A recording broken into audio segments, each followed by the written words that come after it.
अस्सलाम करते हैं आज का हस्बे हाल। मैं हूं आपका मेज़बान जुनैद सलीम और नाज़रीन आपको सीधा लिए चलते हैं गांव की पंचायत में, जहां पर मुनसिफ चौधरी साहब के लिए एक नया मसला मुंतज़र है। जी अस्सलाम वालेकुम। जी मसला कादा है, मैं तो लाती है बात मैं तो आ छड़िया जो फैर बजे तो तुम मंजी चुक के आना फिर राणा साहब की डिस्पेंसरी डिस्पेंसरी राणा साहब की? आह जी माशाल्लाह 2 हफ्तियां दा शहर चो कोर्स करके आए ने ते आके पिंड च अपनी डिस्पेंसरी खोली है। 2 हफ्ते का कोर्स है डॉक्टर? हाँ जी पूरे 2 हफ्ते वेल्डिंग तो 3 दिन ही सीख ली हने। अच्छा ये तो डॉक्टरी ही तो मैं हा पुत्र इंसानी मसला तो पूरे 2 हफ्ते लाओ ते आए ने ते आके अल्लाह दी रहमत नाल मेहनती आदमी ने आके दुकान लई है पिंड च क्लीनिक खोलण वास्ते। ओनू कली भी आप कीता ने बाहर ओदे बुरश लै के रंग दे नाल लाल रंग दा लिखिया बकायदा मत्थे दे उत्ते राणा डिस्पेंसरी थल्ले पूरी इबारत लिखी ने यहाँ पर मज्जों गायों घोड़ों और इंसानों को दवा दी जाती है। और जुनैद साहब पूरी इबारत दे विच एक भी अमला दी गलती नहीं। साथ लिख देते हैं आगे प्रोपराइटर राणा मोहम्मद अशरफ। सर जानवर ते इंसाना च कोई फर्क नहीं रखे। ओए 1 मिनट खलो जाए, मैं तेनू अगे भी बयाना तू मुड़ जा। तेनू जो फैर बजे ना ते आना तू राणा साहब की क्लिनिक ही मैं तेन दस छड्डा। नहीं जैसा वैसे ये तो ज्यादती है। माना कि गांव देहात में डॉक्टर्स अवेलेबल नहीं है, लेकिन इसका ये मतलब भी नहीं है कि आप सेहत को मजाक बना के रख दें। राणा साहब हजूर गल ते सुन लवो, 3 पिंड परे इन्हां नू कोई फकी नहीं हले देण वाला। ये अल्लाह दा शुक्र करन राणा साहब ने कदम चुके है और इन्हां दी खिदमत पूरे पिंड दी करन वास्ते क्लीनिक अपना बनाया है। ये जांदा ने दवाई सारे लेंदे ने, ये अज एवें बकवास करदा निक्की जी गल तो ना दा मसला बना लैंदा। ये गया किधरे दवाई लैण वास्ते राणा साहब कोल अगे को मरीज वेखण डे सन, ओ मरीज नू अद्धा पौना घंटा लग गया, बाहर गाला कड्ढण लग पिया। आधा पौना घंटा क्यों लगा? जुनैद साहब सिर दर्द दा मरीज आया, उन्हें कहा राणा साहब पुड़पुड़ियां पाटन डईयां ने, सिर बड़ी दर्द है। राणा साहब ने गोल स्टूल उन्हें खिंच के उन्हें कहा कि थले कर देना। स्टूल थले होने वाला है माशाअल्लाह, नवा लैके आए ने शहरों। वो पुराना होवे ना एक बार थले हो जाए तो मुड़ के उत्ते नहीं होंदा। ये माशाअल्लाह नवा स्टूल है, पहले थले कीता ने क्या ने बहुत उत्ते ते सिर उहदे च पाया ने तेल। अच्छा ते ओहदा एडा सोहना इलाज शुरू कीता ने। जुनैद साहब किताब कहती है भी पूरा अद्धा घंटा सिर चसना है, जे 5 मिनट भी घट चसदा ना ते ओहदी हो सकदा नाड़ पड़ जांदी कोई दिमाग दी। अद्धा घंटा झसिया ने ते किताब फिर कहती भी सच है ना, आराम भी तेनू आया ना, उन्हें सुकून मिले, उस स्टेचर तो सीधा हो गया। अल्लाह माफ। उन्हें कहा डॉक्टर साहब जरा पिन्नियां का भी इलाज कर दियो। सलवार उन्हें टोंग लईए गोडियां तक, तो हुण मरीज जो आखण डिया होवे ते डॉक्टर इनकार कर देवे ते बुरी गल है ना। ये तो इहो ही हो गया ना कि फौजी जाके ते बार्डर के उत्ते कह देवे मैं नहीं लड़ना। पिन्नियां सामने अगले ने कड्ढी आने ते फिर डॉक्टर ना ते नहीं कर सकदा। इन्हां ने कहा चलो बिस्मिल्ला। ये बाहरों उच्ची उच्ची बोलन लग पिया, इन्नी इन्नी देर लाण डे ने मरीज नूं। डॉक्टर नूं आंदा जांदा कुछ नहीं। आंदा जांदा क्यों नहीं चाचा? मैं ओ पुछो पिन्नी वाले नूं, पत्थर वर्गियां पिन्नियां सी ओदियां, हुण ओदियां पिन्नियां कपाह वर्गियां होईयां। ਹੁੰਦੀਆਂ ਕਿਉਂ ਨਾ ਪੁੱਤਰ, ਮਾਸ਼ਾਅੱਲਾ ਇਲਾਜ ਤੁਸੀਂ ਕੀਤਾ ਉਹਦਾ। ਉਤੋਂ ਬਾਹਰ ਖਲੋ ਕੇ ਕਹਿੰਦੇ ਜੀ ਡਾਕਟਰ ਨੂੰ ਆਂਦਾ ਜਾਂਦਾ ਕੁਝ ਨਹੀਂ। ਆਂਦਾ ਕਿਉਂ ਨਹੀਂ? ਮਰੋ ਇਹ ਤੇ ਇਨਸਾਨਾਂ ਦਾ ਇਲਾਜ ਹੈ। ਆ ਡਾਕਟਰ ਨੇ ਮਹੀਨਾ ਪਹਿਲੇ ਆਪਣੇ ਘਰ ਦੇ ਬਨੇਰੇ ਵੀ ਆਪ ਬਣਾਏ ਨੇ। ਪੁੱਤ ਜਨੇਰ ਸਾਡੇ ਪਿੰਡ ਦੀ ਬਾਹਰ ਡਿਸਪੈਂਸਰੀ ਹੈ ਜਿੱਥੋਂ ਬੰਦਿਆਂ ਦੀ ਦਵਾਈ ਵੀ ਲੱਭ ਜਾਂਦੀ ਹੈ ਤੇ ਮੱਝਾਂ ਵਾਸਤੇ ਖਲ ਬਨੌਲੇ ਤੂੜੀ ਵੀ ਲੱਭ ਜਾਂਦੀ ਹੈ। ਦੇਖੋ ਨਾ ਜਰਾ ਚੌਰੀ ਕਰਦਾ ਇਨਸਾਫ ਦੀ ਗੱਲ। ਚੌਰੀ ਨੂੰ ਪਤਾ ਨਾ ਆ ਪਿਛਲੇ ਹਫਤੇ ਡਾਕਟਰ ਸਾਹਿਬ ਗਏ ਨੇ ਚੌਰੀ ਸਾਹਿਬ ਦਾ ਬਲੱਡ ਪ੍ਰੈਸ਼ਰ ਵੇਖਣ, ਨਾਲ ਨਹੁੰ ਵੀ ਲਾ ਕੇ ਆਏ ਨੇ ਤੇ ਨੱਕ ਚੋਂ ਵਾਲ ਵੀ ਕੱਟ ਕੇ ਆਏ। ਕਰਦੇ ਅੱਜ ਕੱਲ ਕੋਈ ਡਾਕਟਰ ਇਹੋ ਜਿਹਾ ਕੰਮ और रख तू ताया अपना डॉक्टर अपने कोल। मैं ते अब्बे नु कहता जे मैं मर भी गया ना ते इस डॉक्टर को ना लेके जाई।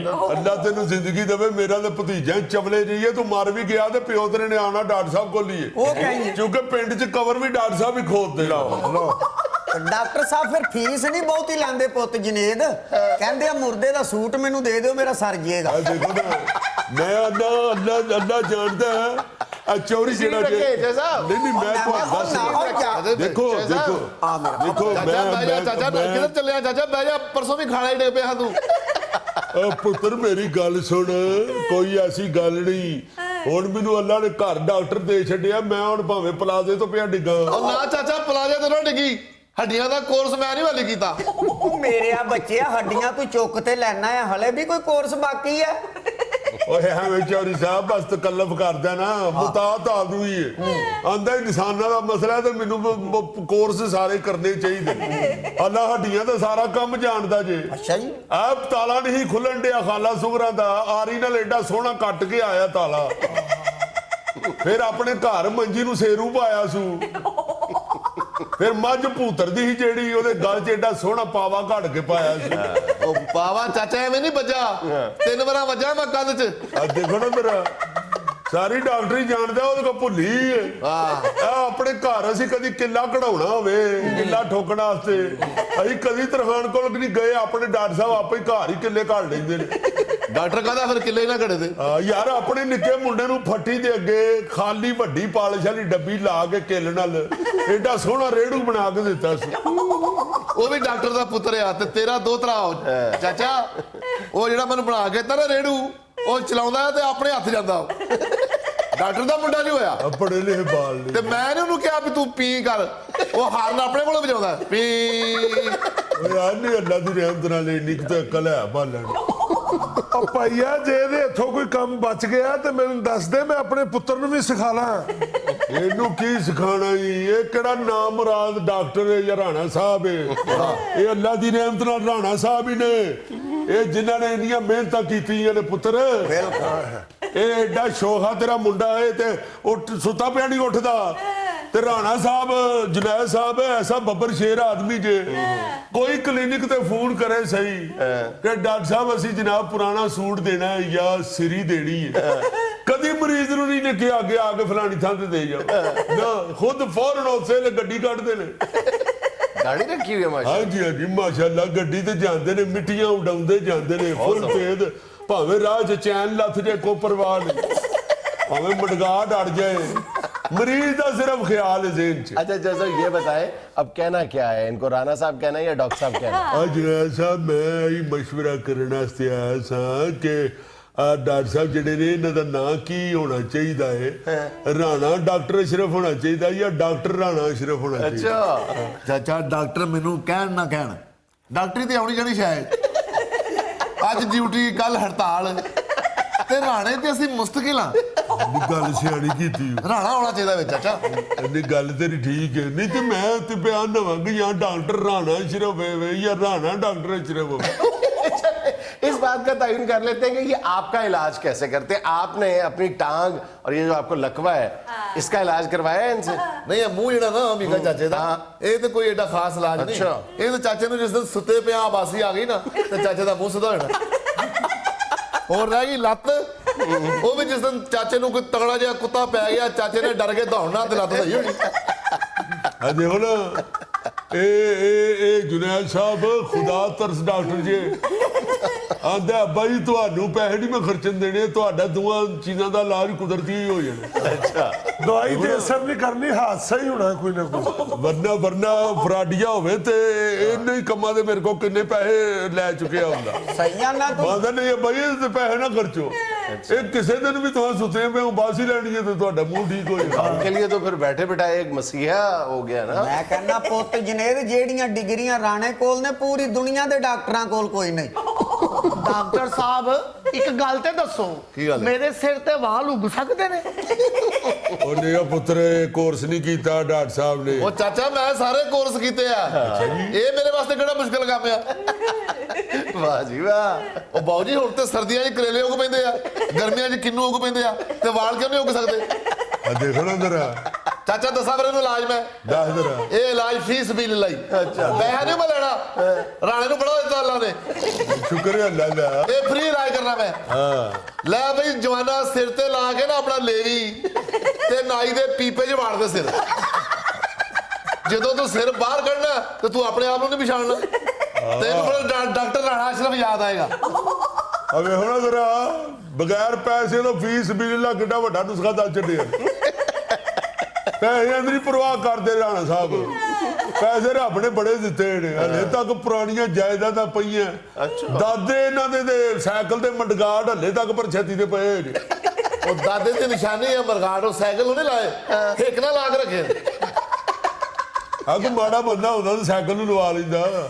ਰਾਣਾ ਸਾਹਿਬ ਨੇ ਕਿਹਾ ਮੈਨੂੰ ਅੱਲਾ ਨੇ ਆਪਣਾ ਬੜਾ ਦਿੱਤਾ, ਮੈਂ ਕਦ ਨਹੀਂ ਦਾਦੇ ਦੇ ਮਟਗਾੜ ਨੂੰ ਆਵਾਂ।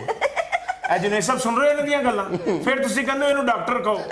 रिकॉर्ड दुरुस्त कर ले, मैंने बिल्कुल नहीं कहा कि इनको डॉक्टर। ਉਹਨੇ ਜੀ ਨਾ ਕਹਿਣ, ਅੱਲਾ ਦੀ ਰਹਿਮਤ ਨਾਲ ਦਿਹਾੜੀ 'ਚ 2 ਬੰਦੇ ਵੀ ਡਾਕਟਰ ਕਹਿੰਦੇ ਨੇ, ਸਾਨੂੰ ਉਹ ਨਹੀਂ ਬਣੇ ਨੇ। ਉਹ ਜੀ ਪੁੱਤਰ ਹਰ ਬੰਦਾ ਡਾਕਟਰ ਕਹਿਣ ਲੱਗ ਪਏ ਤੇ ਨਜ਼ਰ ਲੱਗ ਜਾਂਦੀ ਹੈ। ਇਹ ਤਾਂ ਦਰਵੇਸ਼ ਆਦਮੀ ਜੇ ਜੁਨੈਦ ਸਾਹਿਬ, ਇਹ ਉਹ ਡਾਕਟਰ ਨਹੀਂ ਹੈਗਾ ਜਿਹੜਾ ਮੈਂ ਮਗਰੋਂ ਲਾ ਦੇਵੇ। ਰੱਬ ਜਾਣਦਾ ਜਦੋਂ ਕਿਸੇ ਪੇਸ਼ੈਂਟ ਨੇ ਕੋਈ ਸਵਾਲ ਕੀਤਾ, ਜਿੰਨੀ ਦੇਰ ਤੱਕ ਉਹਦਾ ਟੋਟਲ ਕੰਮ ਨਹੀਂ ਹੋ ਗਿਆ, ਡਾਕਟਰ ਸਾਹਿਬ ਜਾਨ ਨਹੀਂ ਛੱਡਦੇ ਪੇਸ਼ੈਂਟ ਦੀ। ਆ ਪਿੱਛੇ ਇੱਕ ਦੀ ਦੇਖ ਪਕਾ ਕੇ ਆਏ ਨੇ, ਉਹਨਾਂ ਉਸੇ ਨੇ ਪੈਸੇ ਦੇ ਦਿੱਤੇ ਨੇ ਜੀ, ਜਾਓ। ਡਾਕਟਰ ਨਹੀਂ ਗਿਆ, ਉਹਨੇ ਕਿਹਾ ਪੁੱਤਰ ਵੰਡਣੀ ਕਿੰਨੇ ਜੀ? ਫੇਰ ਕੋ ਹੋਰ ਬੰਦਾ ਸੱਦੋਗੇ, ਡਾਕਟਰ ਆਇਆ ਉਹਨਾਂ ਲਿਆਓ ਫਟਾਫਟ। ਉਹਨਾਂ ਦੀ ਸਾਰੀ ਦੇਗ ਵੰਡ ਕੇ, ਆਪਣਾ ਹਿੱਸਾ ਲੈ ਕੇ, ਉਹਨਾਂ ਦੀ ਦੇਗ ਧੋ ਕੇ ਸਿਰ ਤੇ ਚੁੱਕ ਕੇ ਵਾਪਸ ਕਰਕੇ ਫੇਰ ਆਏ ਵਾਪਸ ਕਰ ਗਏ। ਜੁਨੇਦ ਸਾਹਿਬ ਦੇ ਵਿੱਚੇ ਹੀ ਇਲਾਜ ਛੱਡ ਦਈਏ ਤੇ ਫਿਰ ਰੌਲਾ ਪੈ ਜਾਂਦਾ ਪਿੰਡ 'ਚ ਵੀ ਡਾਕਟਰ ਲਾਪਰਵਾਹ ਹੈ। ਸੋ ਪੁੱਤਰ ਸਾਨੂੰ ਨਹੀਂ ਕੋਈ ਤੁਹਾਡੀ ਪਰਵਾਹ, ਨਾ ਕਹੋ ਤੁਸੀਂ ਡਾਕਟਰ, ਸਾਰਾ ਪਿੰਡ ਕਹਿਣ ਡਿਆ ਰੱਬ ਦੀ ਰਹਿਮਤ ਨਾਲ। ਹਾਂ ਚਾਚਾ ਤੇਰੇ ਸਾਹਮਣੇ ਨਹੀਂ ਗਿਆ, ਉਹ ਘੁਮਿਆਰ ਕਹਿੰਦਾ ਮੇਰਾ ਖੋਤਾ ਨਹੀਂ ਲੱਭਣ ਡਿਆ, ਤੇ ਜਲੇਬੀ ਵਾਲੇ ਨੇ ਕਿਹਾ ਵੀ ਉਹ ਰਾਣੇ ਡਾਕਟਰ ਦੇ ਕਲੀਨਿਕ ਦੇ ਸਾਹਮਣੇ ਫਿਰਨ ਡਿਆ ਖੋਤਾ। ਹਾਂਜੀ ਹਾਂਜੀ ਡਾਕਟਰ ਕਿਹਾ ਉਹਨੇ? ਡਾਕਟਰ ਵੀ ਕਿਹਾ, ਨਾਲ ਰਾਣਾ ਵੀ ਕਿਹਾ ਪੁੱਤਰ। ਨਾ ਰਾਣਾ ਵੀ ਕਿਹਾ ਜ਼ਰੂਰਤ ਹੈ ਜਲੇਬੀਆਂ ਵਾਲੇ ਦੀ ਕੋਈ। ये वैसे जो है साहब, आप ये जुल्म कर रहे हैं अपने गांव पे, अतायत को फरोग दे रहे हैं आप। गांव के बेचारे मासूम से लोग हैं, उनको क्या पता कि ये इलाज करने के काबिल है या नहीं। खुद दिमागी मरीज लगता है मुझे। मैं सीरियसली कह रहा हूँ। ਤੁਹਾਡੇ ਪੱਠੇ ਕੁੱਟ ਕੇ ਵਹਾਵਾਂ ਤੁਹਾਨੂੰ, ਪੱਠੇ ਕੁੱਟ ਕੇ ਵਹਾਵਾਂ ਤੁਹਾਨੂੰ ਪਤਾ ਲੱਗਾ। यार पट्टे और ये पीपे लगाना, ये डॉक्टरी है। ਉਹ ਬਾਊ ਜੀ ਅਸੀਂ ਕਿਹੜਾ ਇਸ ਕੰਮ ਤੋਂ ਪੈਸੇ ਵਟਣ ਡੇ ਆ, ਫ੍ਰੀ ਖਿਦਮਤ ਕਰਨ ਡੇ ਆ, ਜਿੰਨੀ ਹੋ ਜਾਵੇ। ਪੈਸੇ ਕਮਾਉਣ ਵਾਸਤੇ ਤੇ ਡਾਕਟਰ ਸਾਹਿਬ ਸਾਰਾ ਰਮਜ਼ਾਨ ਕਲੀਨਿਕ ਬੰਦ ਰੱਖਦੇ ਜੇ ਤੇ ਸਮੋਸੇ ਤੇ ਪਕੌੜੇ ਕੱਢਦੇ ਜੇ। ਉਹ ਜਿਹੜਾ ਮਹੀਨਾ ਹੁੰਦਾ ਰਮਜ਼ਾਨ ਸ਼ਰੀਫ ਦਾ, ਉਹੀ ਕਮਾਈ ਕਰਨੇ ਆ, ਸਾਰਾ ਸਾਲ ਲਗਾਉਂਦੇ ਆ ਅਸੀਂ। ਡਾਕਟਰੀ ਜੋ ਮੈਂ ਨਹੀਂ ਪੈਸੇ ਲੈਂਦਾ, ਆ ਕਿੰਨਾ ਵੱਡਾ ਇਲਾਜ ਤੁਹਾਡੇ ਸਾਹਮਣੇ ਫ੍ਰੀ ਦਿੱਤਾ। ਇਹ ਸਮੋਸੇ ਪਕੌੜੇ ਤੇ ਇਫਤਾਰੀ ਵੇਲੇ ਕੱਢਦੇ ਨੇ, ਸਹਿਰੀ 'ਚ ਤੇ ਡਾਕਟਰ ਸਾਹਿਬ ਪੀਪਾ ਵਜਾਉਂਦੇ ਨੇ। ਬੜੀ ਇਨਕਾ ਬੇ ਅੱਲਾ ਦੀ ਰਹਿਮਤ, ਬੜੇ ਅੱਲਾ ਪਾਕ ਨੇ ਮਿਹਰਬਾਨੀਆਂ ਕੀਤੀਆਂ ਨੇ, ਵਰਨਾ ਅਸੀਂ ਕਿਸ ਕੰਮ ਦੇ। नाज़रीन, यहाँ में लेना एक छोटा सा वक्फा, हमारे साथ रहिएगा। आवाम को भी ये समझने की जरूरत है ये मामला है क्या, FATF है क्या। हम पहले भी अर्ज कर चुके हैं। वैसे ये पूरी दुनिया ने फाइनेंशियल एक्शन टास्क फोर्स बनाई हुई है कि ये जो दहशत गर्दों को मनी लॉन्ड्रिंग के जरिए सपोर्ट की जाती है, पूरी दुनिया में इसका तदारुक किया जाना चाहिए और तमाम मुल्कों को मिल के इस काम में हिस्सा लेना चाहिए। यार ये जो पाकिस्तान को FATF के हवाले से ग्रे लिस्ट या अल्लाह ना करे ब्लैक लिस्ट में डालने का मामला है, ये असल है क्या? अल्लाह ना करे कि पाकिस्तान को कभी ब्लैक लिस्ट में जाना पड़े, बल्कि दुआ करनी चाहिए पूरी कौम को कि हम ग्रे लिस्ट से भी निकलें। लेकिन और मुझे उम्मीद भी है इंशाअल्लाह, अल्हम्दुलिल्लाह, पाकिस्तान ब्लैक लिस्ट में तो किसी कीमत पर नहीं। पूरा मतलब हिंदुस्तान जो है इस वक्त, उसकी इस्टेब्लिशमेंट, उसकी अस्करी क़यादत, उसके जो मालियाती इदारे हैं, उनके सरबराहान पता नहीं क्या क्या तलाश कर करके पूरा जोर लगा रहे हैं कि किसी तरह पाकिस्तान को ब्लैक लिस्ट में शामिल कर ले। ये एक दिन पहले जो हमारे वज़ीर ख़ज़ाना असद उमर साहब ने FATF के सदर को ख़त लिखा है, इतना जेन्युइन खत है, इतना जेन्युइन मुतालबा है कि मतलब वही बात आ जाती है कि दुनिया सिर्फ अपने फैसले जो करती है वो ज़मीर की रोशनी में, इंसाफ की रोशनी में नहीं करती, अपने मफादात की रोशनी में करती है। मतलब असद उमर साहब ने मुतालबा क्या किया है? असद उमर साहब ने कहा है कि हजूर वाला FATF की जो ग्रे लिस्ट में जो पाकिस्तान की पोजीशन का जायज़ा लेने के लिए जो कमेटी बनाई गई है, एशिया पैसिफिक ग्रुप जो है, उसकी सरबराही जो है वो हिंदुस्तान के डिप्टी फर्स्ट फाइनेंस मिनिस्टर के पास है। यानी उस कमेटी ने फैसला करना है कि पाकिस्तान के साथ क्या सलूक किया जाए, जिसकी सरबराही एक ऐसे शख्स के पास है जो FATF का इजलास हुआ था, उसमें उसने मतलब सारे जो इंसानी सफारती आदाब हैं उनको बालाए ताक रख के उसने मुतालबा किया था कि जी पाकिस्तान को आप ग्रे लिस्ट के लिए रिव्यू कर रहे हैं, पाकिस्तान का नाम सीधा सीधा ब्लैक लिस्ट में डालें, उसको मौका ही ना दें पाकिस्तान को। और गला फाड़ फाड़ के उस बंदे ने ये मुतालबा किया था। अब उस शख्स के हाथ में पाकिस्तान का मुस्तकबिल या पाकिस्तान की तकदीर दे दी गई है कि जी आप फैसला करें। रिव्यू कमेटी जो है, जो एशिया पैसिफिक ग्रुप है, उसकी सरबराही एक ऐसे शख्स को दी गई है और यही पाकिस्तान कह रहा है कि होश के नाखुन ले आलमी बरादरी कि हमारा एक दुश्मन मुल्क जो हालत जंग में है हमारे साथ और पूरी दुनिया में वो मतलब हमें और खुलेआम अपने जलसों में वहाँ का वज़ीर आज़म जो है वो ये कह रहा है कि पाकिस्तान को हम दुनिया में तनहा कर देंगे। तो पाकिस्तान को दुनिया में तनहा करने का इससे बेहतर मौका तो हिंदुस्तान को नहीं मिल सकता अगर खुदा न खास्ता ऐसा हो जाता। जो ये जंग की टेंशन चल रही थी पिछले दिनों जिस तरह की झूठ और बकवास और लव किस्म की गुफ्तगू हो रही थी, उसने की है ये भारत ने, इंडिया के हर शख्स ने, इंडिया के मीडिया ने, इंडिया की हुकूमत ने, मतलब कोई एक भी ऐसा बयान या एक भी ऐसा सच उनका सामने नहीं आया जिससे ये पता चले कि वाकई ये एक बावकार मुल्क है या एक बावकार सल्तनत है। तो उसके हाथों वाकई वो उनको तो हम एक आंख नहीं बातें। सर पाकिस्तान को इससे क्या नुकसान होगा? किससे? ये ब्लैक लिस्ट होने से। ब्लैक लिस्ट होने का मतलब ये है कि दुनिया आपका जो है माशी नातका कर देगी, बंद कर देगी। मतलब आप पर दुनिया की ट्रेड के दरवाजे बंद हो जाएंगे, आपको एक तरह से दहशतगर्द मुल्क करार दे दिया जाएगा। सबसे पहले तो ये समझने की जरूरत है और आवाम को भी ये समझने की जरूरत है ये मामला है क्या, FATF है क्या। हम पहले भी अर्ज कर चुके हैं। वैसे ये पूरी दुनिया ने फाइनेंशियल एक्शन टास्क फोर्स बनाई हुई है कि ये जो दहशतगर्दों को मनी लॉन्ड्रिंग के जरिए सपोर्ट की जाती है पूरी दुनिया में, इसका तदारुक किया जाना चाहिए और तमाम मुल्कों को मिलके इस काम में हिस्सा लेना चाहिए। पाकिस्तान इसका बराह रास्त मेंबर नहीं है FATF का, लेकिन पाकिस्तान जो है वो एशिया पैसिफिक ग्रुप, इसका पाकिस्तान रुकन है। इसलिए पाकिस्तान इसका रुकन हो या ना हो, अगर कोई भी मुल्क जो है वो इससे ताउन नहीं करता तो वो लामहल्ला इन पाबंदियों की ज़द में आएगा। तो अगर खुदा न खासा जिसका कोई इम्कान नहीं है, पाकिस्तान ब्लैक लिस्ट में नहीं जाता और पाकिस्तान जो है ये 2012 में इसकी ग्रे लिस्ट का मतलब है कि आप पर शक व शुबा पड़ना उन्होंने आपको अंडरलाइन कर लिया और फिर आपको वार्निंग दी जाती है कि अगर आपने कोई इकदाम ना किए तो आपका नाम ब्लैक लिस्ट में डाल दिया ग्रे के जाएगा। बाद डायरेक्ट ब्लैक। हाँ, तो फिर 2012 में हमारा नाम शामिल किया गया था, 2015 में फिर निकाल दिया गया, फिर 2018 में दोबारा शामिल कर लिया गया। तो ये चूहे बिल्ली का खेल खेला जा रहा है पाकिस्तान के से। लेकिन असल बात यही है कि पाकिस्तान को भी ये सब कुछ करना था, आज खुद भी करना था, जल्द या बदेर पाकिस्तान को ये इकदाम लेने थे और पाकिस्तान ये इकदाम ले रहा है। अब ये यही मतलब कहा यही जाना चाहिए कि इसमें एक तसलसल होना चाहिए, ये किसी मुहिम की शक्ल में नहीं होना चाहिए, तसलसल के साथ ये अमल जारी रखा जाना चाहिए। तो यार हमारे हक में भी अच्छा है, ये हमारे हुक्मरान भी जानते हैं और हमारे हुक्मरान जो हैं वो इस हवाले से इकदाम करते रहते हैं। अभी भी देखो ना, ये जो मुख्तलिफ तंजीमें इधर हैं, कुछ जो मशकूक या ना भी मशकूक, सबकी इन्वेस्टिगेशन भी हो रही है, पकड़ दकड़ भी हो रही है, बंद भी किए जा रहे हैं दरवाजे। ये सारा कुछ हम भी कर रहे हैं। हमें भी पता है कि हमारे गले में भी ये मुसीबत पड़ी हुई है और मजीद बढ़ सकती है अगर हम इस पे एक्शन नहीं लें। FATF को साइड पर रखो। हमारे अपने अंदरूनी मसाइल जो हैं वो इतने ज्यादा बढ़ चुके हैं दहशतगर्दी की वजह से कि अब उनसे निपटना जो है बाज़ औक़ात तो बिल्कुल मुश्किल ही नामुमकिन नजर आने लगा। मतलब वो वक्त गुजर गया। हम अल्हम्दुलिल्लाह दहशतगर्दी के जिन को एक दफा तो हम बोतल में बंद कर चुके हैं, लेकिन अब जो रेमिनेंट्स हैं उनके लिए जो भी कार्रवाई की जानी जरूरी है वो की जानी चाहिए। दहशतगर्दी होती है ऐसे है ना कि नई नई राहें निकालते रहते हैं जो टेररिस्ट होते हैं और फिर हुकूमतों को जो है या फोर्सेस को जो पता चलता रहता है उसको वो खत्म करते रहते हैं। अब एक पहले से तो नहीं पता हो सकता ना कि ये हो जाएगा। अक्सर ऐसे होता है कि पहले ही पता चल जाता है, चेकिंग होती रहती है, मगर अक्सर ऐसे भी होता है कि बाद में पता चलता है क्यों हो गया। अब जब गोगा जब गली में से पहले गुजरता था तो किसी के ज़हन में ऐसा नहीं था होता। अब 2, 3, 4, 5 दफा गुजरा है, अब लोग अपने बकरे भैंसे में से ये वो अंदर बांधते हैं। हैबिचुअल हो गया। हाँ, पता चल गया ना कि भाई इधर से गोगा गुजरता है।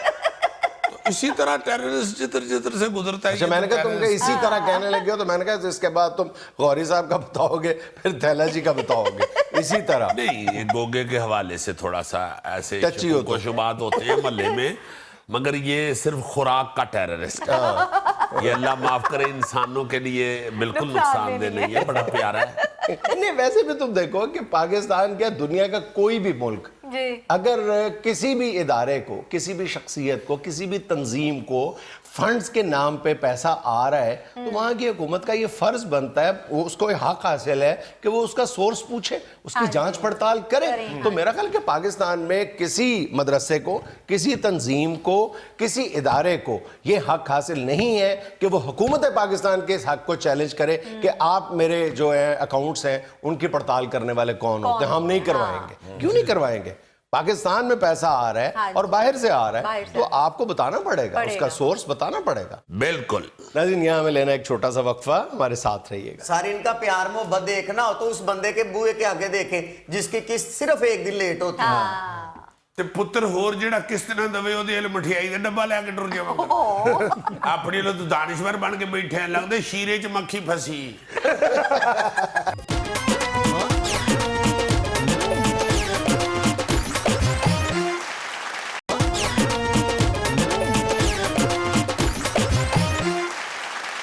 नाज़रीन, आज हस्ब हाल के इस अलामती कटहरे में एक ऐसा शख्स खड़ा है, इसने और इसके इस जैसे लाखों लोगों ने वतन अजीज़ की गलियों में, मोहल्लों में लोगों की मजबूरियां खरीदने का धंधा शुरू कर रखा है। ख़ास तौर पर शादी ब्याह के सीज़न में इन लोगों का धंधा अपने अरूज पे होता है, जब ये जहेज़ के नाम पर आसान अक़सात में अशिया मुहैया करने का वादा करते हैं और फिर उन्हीं लोगों की जिंदगी आहिस्ता आहिस्ता अजाब बना के रख देते हैं। आइए मालूम करने की कोशिश करते हैं असल मामला क्या है। जी हाँ जी, हाँ जी क्या? हाँ जी, जो मैंने कहा है अभी कि तुम लोगों की, गरीब आवाम की मजबूरियां खरीदते हो, उसका जवाब दो। नहीं करते ऐसा? अच्छा, ये सवाल मुझसे आपने करना है? अच्छा, मैं पहले समझो किसी और की बात हो रही है। ओ भाई गाल बात ये, एक मिनटो बेटा, ओए गले च लटकन वाले कहाँ, एक मिनट ठहर जा। बात ये है जुनैद साहब कि मैं अल्लाह के फजल से जो शॉप खोल के बैठा हुआ हूँ, उम्मीद कारपोरेशन, लोगों की उम्मीदें पूरी करने के लिए, ना कोई इसमें प्रॉफिट होता है मद्देनजर, ना कोई कारोबार है ऐसा। जाहिर है खाना तो रोटी अल्लाह दे ही रहा है, इसी के जरिए मैं बिल्कुल ये इनकार नहीं करूंगा। मगर जो पहली चॉइस है मेरी और जो पहली ख्वाहिश है और जो पहला मतमा नजर है मेरा, वो यकीन मानिए कि लोगों की उम्मीदें, गरीब आदमी, खास तौर पे गरीब आदमी जो है उस गरीब की रट लगाना बंद करो। 100 रुपए की चीज के एवज तुम सूद शामिल करके 300 रुपया वसूल करते हो, और इतने हद तक अमेज अंदाज में कि अगर एक दिन किसी गरीब आदमी की किस्त लेट हो जाए तो उसके दरवाजे पे धरना दे देते हो, जाके बाकायदा कातलाना हमले तक करते हो। कैसी बातें कर रहे हो? देखिए मेरी बात सुने, अल्लाह के फजल से वाहिद ऐसी मेरी कारपोरेशन है। ਕਿਹੜਾ ਨੂਰਪੁਰ ਦਾ ਮੱਖਣ ਖਾਦਾ ਜੀ? ओए एक मिनटो बेटा, खलो जा एक मिनटो ना, अपने लो दानिशवर भाई नु लगदा विच किसी ने मूंगफली दी बोरी रखी। गल ये भाई ਬੇਟਾ ਨਾ ਕਹੋ ਇਹਨੂੰ ਨਾ ਪੜਾ ਸਕਦੇ ਹੋ ਨਾ ਮਾਰ ਸਕਦੇ ਹੋ ਉਹ ਨਹੀਂ ਜੀ ਬੱਚਾ ਹੀ ਇਹ ਸਾਡੇ ਵਾਸਤੇ ਤੇ ਮੇਰਾ ਮਤਲਬ ਇੱਕ ਗੱਲ ਦਾ ਪਤਾ ਹੀ ਨਹੀਂ, ਜਿਸ ਗੱਲ ਦਾ ਪਤਾ ਨਹੀਂ ਉਹ ਤੁਸੀਂ ਕਰੋ ਹੀ ਨਾ ਵਿੱਚ। ਬਿਲਕੁਲ ਸਹੀ ਕਹੇ। तो बात यह है जुनैद साहब के बगैर मार्कअप के, जीरो मार्कअप, जीरो मार्कअप पे चीज देता हूं, आज तक प्रॉफिट नहीं जेल में होता है ये है। हाँ, प्रॉफिट मुझे कहां से होता है? जहां से मैं चीज खरीदता हूं, मैं उनके पैरों पढ़ के, उनके पैरी पढ़ के, उनकी मिन्नतें शिन्नतें करके रेट नीचे लाता हूं और वही मेरा प्रॉफिट होता है। झूठ बोलते हो, कोई जीरो शीरो मार्कअप पे नहीं देते। जुनैद साहब आप खुद आए मेरी शॉप पे, आगे गर्मी आ रही है, आके आप एसी खरीदें अल्लाह के फजल से बगैर मार्कअप के। आपको ना अगर मिला तो तब कहिएगा। सर जी इतना पक्का डीलर है, कोई पठान भाई सौदा खरीदने आता ना तो ये पश्तो बोलने लगता है, कोई पंजाबी गांव से आते हैं चीजें लेने तो ये फौरन पगड़ी निकाल के बांध लेता है, वो उर्दू भाई को आते हैं तो पान मुंह में डाल लेता है। इतनी पक्की डीलिंग करता है ये। देखो मैं यहाँ पे ये क्लियर कर दूं कि ये इंसानियत है। अच्छा, आपके साथ जैसा बंदा बैठा हुआ है आप उसी के रंग में रंगे जाएं। यानी कि तुमसे बात करूं तो पहले यूं करूं। ओ काका, ओ मिस्त्री दे थैले, एक मिनट ठहर जा बेटा, मैं जो बात सुनाना चाह रहा हूँ ना वो ये है। हाँ, आपने यूं कर लिया ना, निकल जाओ। जुनैद साहब, प्यार मोहब्बत ही तो मेरा बिजनेस है। ओ भाई कौन सा प्यार मोहब्बत, सारी इनका प्यार मोहब्बत देखना हो तो उस बंदे के बूहे के आगे देखें जिसकी किस्त सिर्फ एक दिन लेट होती है। ਤੇ ਪੁੱਤਰ ਹੋਰ ਜਿਹੜਾ ਕਿਸ਼ਤ ਨਾ ਦਵੇ ਉਹਦੇ ਵੱਲ ਮਠਿਆਈ ਦਾ ਡੱਬਾ ਲੈ ਕੇ ਟੁਰ ਜਾਵਾਂਗਾ। ਆਪਣੇ ਲੋ ਤੂੰ ਦਾਨਿਸ਼ਵਰ ਬਣ ਕੇ ਬੈਠੇ ਆ, ਲੱਗਦੇ ਸ਼ੀਰੇ 'ਚ ਮੱਖੀ ਫਸੀ। ओए भाई बात ये है कि पैसे तुम असली प्रोडक्ट के लेते हो और देते 2 नंबर हो। ਕਦੀ ਅੱਲਾ ਦੇ ਫਜ਼ਲ ਨਾਲ ਉਮੀਦ ਕਾਰਪੋਰੇਸ਼ਨ ਤੋਂ ਤੁਹਾਨੂੰ 2 ਨੰਬਰ ਚੀਜ਼ नहीं मिलेगी। सारा सामान ही चाइना का तुम्हारे पास। ओ भाई जी, रश ऐसे नहीं होता। लोग को पागल नहीं है जो मेरी दुकान पे आते हैं, आते ही इसीलिए हैं, उनको पता है कि मलक दी दुकान तो चीज 2 नंबर नहीं मिल सकती। लोग पागल नहीं है, मजबूर हैं बेचारे, और उनकी मजबूरी का ही तुम फायदा उठाते हो। मजबूरी मैं बखियां च सूए मार के ले आना वो लोग।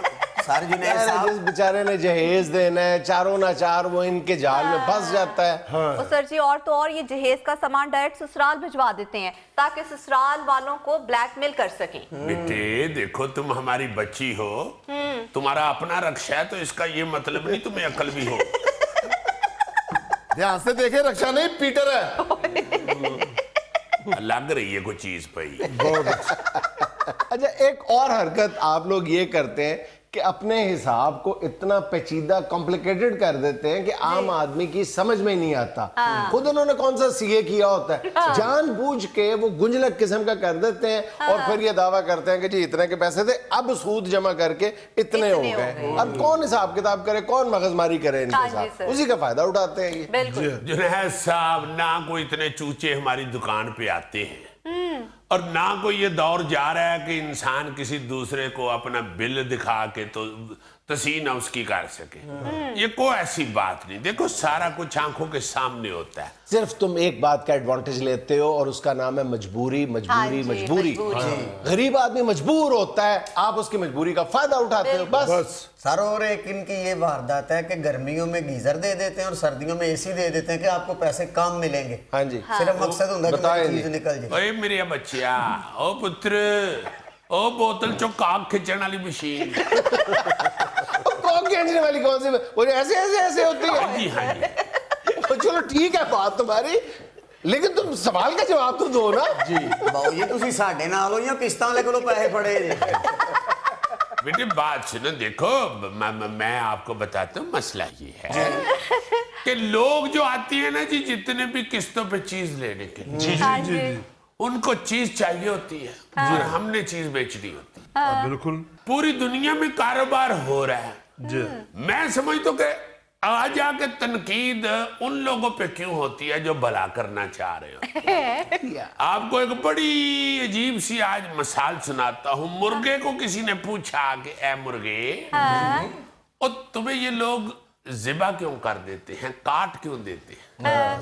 कहने लगा इसलिए कि मैं सोए हुओं को जगाता हूँ। तो यहाँ पे जो मुआशरे को जगाना चाहता है, मुआशरे की जो प्रॉब्लम्स हल करना चाहता है, उसके साथ यही होता है, उसको लोग परेशान करते हैं। आपका भाई अल्लाह के फजल से ऐसा आदमी नहीं। सर जेडी चीज इन्हां दे कोलों लवो ना, अल्लाह ना करे वो खराब होइए ते मकैनिक परेशान हो जांदा है। दरवाजा ओनू नेशनल दा लगा है, केटो दी सोनी दी पई है, बॉडी ओदी पैनासोनिक दी है, ना ओदी कोई वारंटी है ते ना ही ओदी कोई गारंटी है। बेटे तुम सिर्फ इसलिए दलेरी से सारी बात कर लेते हो कि तुम्हें पता है कि अगर यहाँ जमीन पे लड़ाई शुरू हो गई तो मैं थोड़ी देर के लिए छत के साथ भी चमड़ जाऊंगा। और तुम पता किस लिए दलेरी के साथ बात कर लेते हो? इसलिए कि कानून तुम्हारे सामने खामोश खड़ा है। यार देखो, वो मुल्जिम है बल्कि मुजरिम है, और वो हर दफा आता है हमारे पैनल को झुकते करके चला जाता है, तुम खामोशी से खड़े हो जाते हो। मेरा भाई समझता है कि मैं गलत आदमी नहीं, क्योंकि मैं इसको बाहर से समझा के लाता हूं कि तुम भी गलत आदमी नहीं हो। अच्छा, जब ये भी गलत नहीं है तो मैं भी गलत नहीं हूं, तो लड़ाई तो फिर खत्म हो गई। मैं क्यों नहीं बोल रहा बाबू जी, ਤੁਹਾਨੂੰ ਅਸਲ ਗੱਲ ਦੱਸਣਾ। ਭਰਜਾਈ ਤੁਹਾਡੇ ਨੇ ਕਿਹਾ ਸੀ ਕਿ ਯਾਰ ਕੀ ਛੁੱਟੀਆਂ ਆਏਗਾ ਨਾ ਤੇ 16 ਇੰਚ ਦਾ ਟੀਵੀ ਲੈ ਕੇ ਆਵੀਂ। ਉਹ ਮੈਂ ਇੱਥੋਂ ਲੈ ਕੇ ਜਾਣਾ। नाज़रीन, यहाँ में लेना एक छोटा सा वक्फा, हमारे साथ रहिए।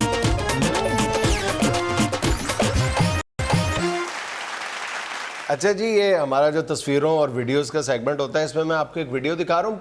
بچوں کی مختلف شعبوں میں پرفیکشن کی کئی ویڈیوز وائرل ہوئی ہیں لیکن میرا خیال ہے کہ یہ سب سے خوبصورت ہے یہ تم دیکھنا ایک بچے کی پرفیکشن ایک ایسے فیلڈ میں جو بڑے بھی عام طور پہ کرنے میں ناکام ہو جاتے ہیں پریڈ ملٹری پریڈ یہ دیکھو روز ہم نے جانوروں کی لڑائیوں کا ذکر کیا تھا لیکن یہ نہ انسانوں کی لڑائی ہے نہ جانوروں کی لڑائی ہے یہ ذرا دیکھیں کہ کن دو چیزوں کی لڑائی ہے یا کوئی دا باجرہ چوری کر لیا یا کوئی دی بٹیری نو چھیڑے ہیں فضول اچھا یہ آپ کو پتا ہے کہ بٹیرا لڑائی سے پہلے 2-3 لاکھ روپے کا ہوتا ہے جب ہار جاتا ہے تو پھر یہ 10 روپے کا ہوتا ہے اسی لیے گوگا ہر لڑائی پہ پہنچا ہوتا ہے جو ہار جائے اس کے مالک کو کہتے ہی تو آڑے تھے کسے کام دا نہیں گیا جی 10 روپے کٹ کے کھلوتا ہوں لو جی ہار گیا جی ہار گیا بس کر دیو میں لون مرچا نال لے کے ਇਹਦੀ ਖਲ ਮੈਂ ਤੁਹਾਡੇ ਸਾਹਮਣੇ ਲਾਵਾਂਗਾ ਕਿਉਂਕਿ ਤੁਹਾਨੂੰ ਇਹਨੇ ਬੇਇੱਜ਼ਤ ਕਰਾਇਆ ਹੈ ہاں جی ہاں جی ਅੱਛਾ ਜੀ ਬਟੇਰਾ ਜਿੰਨਾ ਮਰਜ਼ੀ ਮਹਿੰਗਾ ਹੋ ਜੇ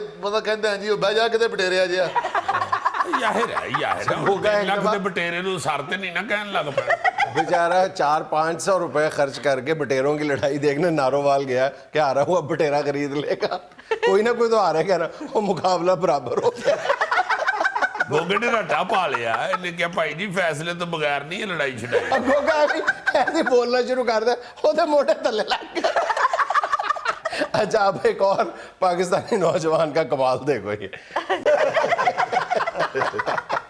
اچھا آج کل مختلف ملکوں اور بلکہ وطن عزیز کے بھی مختلف شہروں سے برف باری کی خبریں آ رہی ہیں تو تھوڑا سا برف باری کا مزہ خود بھی لے لیں ہم محلے چوں ادھی پٹی برف لے کے تے اوتھے گھر ہی مری والا گزارا کس کی بات کر رہے ہو یار اپنے پروڈیوسر کی بات کر رہا ہوں رانا شان کی جس کا دہی نکالنے والے چاپڑ جیسا منہ اچھا بھائی جان ایک بٹ صاحب کا اظہار محبت بہت سادہ لفظوں میں یہ دیکھیں